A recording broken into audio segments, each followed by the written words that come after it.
Hello, this is Yanling Liang. So this one is not on eye care, but it's a little bit on life and trauma.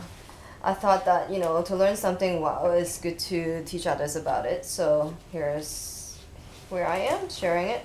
This is what I read today, Four Stages of Life by Mark Manson. He's the author of the title Subtle Art of Not Giving a Fuck.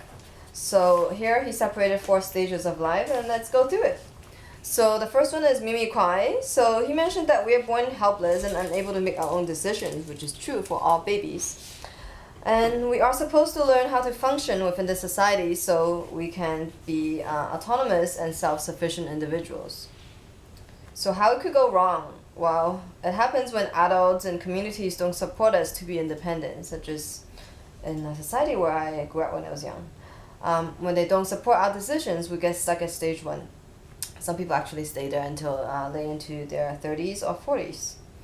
When it does go right, it lasts from childhood to adolescence. So the constant search for approval and validation is what adolescence is about.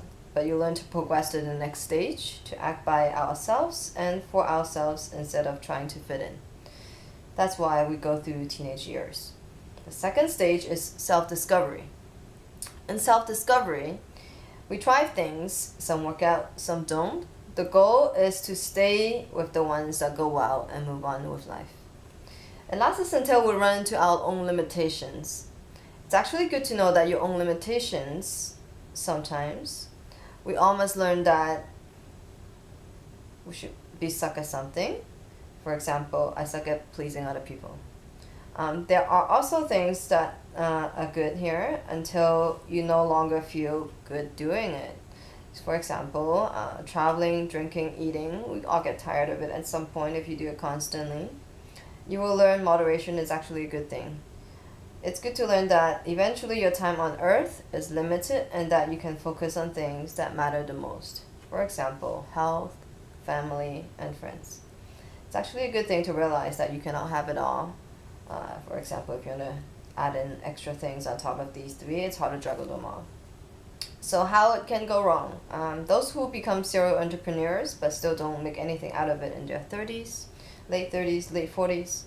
Those who are aspiring actors still after 20 years, and those who cannot commit into a long-term relationship because they think they can always find someone better, and they think they're limitless while they're actually stuck in one place. When it goes right, that's when we admit that what is inevitable. Because life is short, not all dreams can come true. We should choose our time, effort, and commit to specific goals only. And the third stage is the commitment. So once you push your own boundaries and either find your limitations or diminishing return of having fun, then you're left with what's actually important to you and what you're not bad at, which is possibly what you're good at. So this is when you make your mark in the world. You may lose some friends, but that's okay. You will instead focus your time and effort on what's best for you. You will focus on one mission instead of being all over the place. How it could go wrong? Well, when you don't know how to let go of your ambitions. When you have a constant desire for more. They may remain driven while into their 70s and 80s. For example, I know people who died doing their jobs. When it could go right, that's when it's all about maximizing your true potential in life. It's when you think about leaving the world a little bit different than you found it. It ends when you feel as though you have reached the end of your goals and you're ready to retire. So the fourth stage, this is after people retire or decide to go into their retirement planning. So this is leaving a legacy. Those who invested in themselves in their meaningful life, they may want to leave their legacy beyond their own death. So for example, they write a book, make a memoir, make a movie, pass down their knowledge to their grandkids or to their apprentice. So how it could go wrong is realizing that you would... Oh, I blanked out. Okay, so this is when people hold on to thinking that they could last forever in their books or memoir or in people's memories. when it does go right is you realize that your mortality is actually bearable, knowing that we have to put meaning in our lives, and we have. So, why does this matter? So, developing through each of these stages can grant us greater control over our happiness and well being. So, stage one is relying on others to be happy. Stage two, one is relying on oneself to be happy. Stage three, one is relying on close relationships and a few important goals to prove themselves to the world. And stage four, you hold on to what we have accomplished.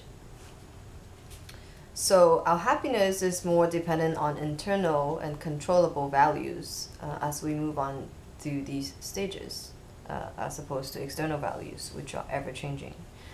People in different stages may separate from each other or judge each other.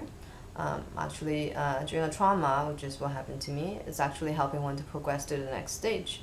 So progression is not all roses, but it does allow you to sit back and reevaluate your priorities if you've experienced an injury or trauma. Why we get stuck, we feel a sense of personal inadequacy. That's when it happens. So at stage one, when we feel flawed or different, we get stuck there. But to move on, you must accept that you are never good enough for everyone. For stage two, when we feel that we should always do more or do better, we get stuck. To move on, you must accept that you will never have everything that you ever wanted. You must zero in on what matters the most and commit to it. And stage three is when we feel that we have not garnered enough meaningful influence in the world, when we weren't or haven't had enough impact.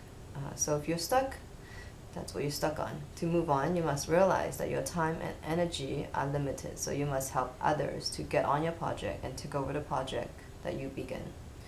Stage four, when you feel that your legacy will not last and not make significant impact for future generations, don't worry.